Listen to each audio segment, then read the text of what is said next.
So it's funny, Tom. I wanted to tell you a story. I went to your workshop today, and we're talking about never put your kids on the deed right away, and sure, true to life. I had a woman come in who almost was passing away. She had a severe stroke. She thought she was going to die. She added her son to her deed. 2 years later, she made the incredible comeback as alive, and she thought she could just come in and get her son off of the deed because she hasn't spoken to her son in 2 years. And I said, well, I'm sorry, it really doesn't work that way, as you said. And she thought that, us being attorneys, there's like some magic that we could do and just do it, but we can't. I'm sure she was unpleasantly surprised by that. Yeah, and unfortunately, she got some misinformation along the way. She thought that the son was obligated to pay like half of the property taxes and half of like the insurance on the house and pay for the upkeep of the house. It was not very good. Well, for that lady that came to see you, just for the listeners to know, to add her son's name to the deed, she did not need the son's signature. The son didn't even need to know about it. So it's so easy to add a child's name to a deed. We tell people not to do it, but she did it anyway. And so now when it comes time to trying to get her son off the deed, cannot do that without the son's knowledge, signature, and consent.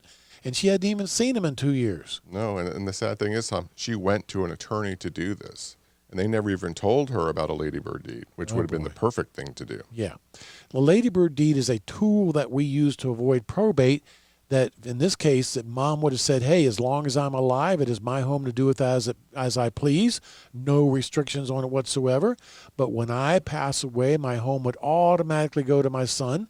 No headaches, no hassles, no probate. If I do this ladybird deed and 6 months from now, I want to sell it, refinance it, change who gets it upon my death, I can do that without my son's knowledge, signature, and consent. Now she's stuck. She is stuck like Chuck. I will make one fine point to that, okay? And that is this, is that when she added the son's name to the deed, and I would be curious about what the lawyer put after their name. Did he put the words joint tenants' rights of survivorship? Yes.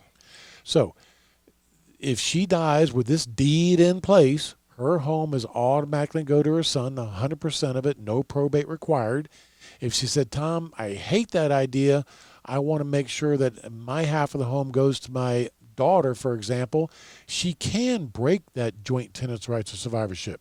Okay. She could do a deed to herself and turn them into tenants in common so that at least she can dictate what happens to her one half when she dies. It would not go to her son, but go to her daughter instead. So it gets a little worse, though, because she wants to sell the house because of her stroke. She wants to get someplace much smaller. Yeah. And then I had to tell her, well, you can certainly sell it, and if your son is not okay selling it because he needs to agree to sell it to sign the paperwork, right, then you have to do a joinder suit, but a partition suit, but he's